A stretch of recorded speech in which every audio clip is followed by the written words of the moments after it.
লিচু গাছ লাগানো আমার প্রায় 21 দিন হয়ে গেছে, কিন্তু একটা সমস্যা যে বৃষ্টির কারণে গাছ অনেকগুলোই আমার নষ্ট হয়েছে। দেখতে পাচ্ছেন হয়তো, এই যে বেশ কিছু গাছ নষ্ট হয়ে গেছে। তো একটা ভুল হয়ে গেছে আর কি, বৃষ্টি যখন কিছুটা থেমেছিল তখন আমাকে গোড়াতে কিছু কীটনাশক আর ছত্রাকনাশক দিয়ে দিতে হতো।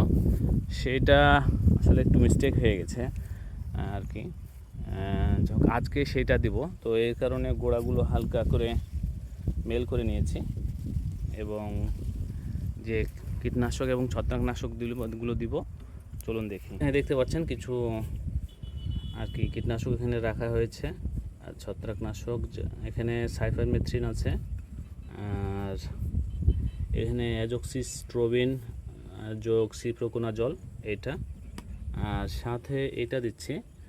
এটাতে আপনার আছে লুফেনিউরন আর ইমিডাক্লোরোপিড একসাথে আছে। হ্যাঁ, আর সাথে শক্তিবর্ধক NAA এটা কিছুটা দিয়ে দিয়েছি, দিয়ে পানিতে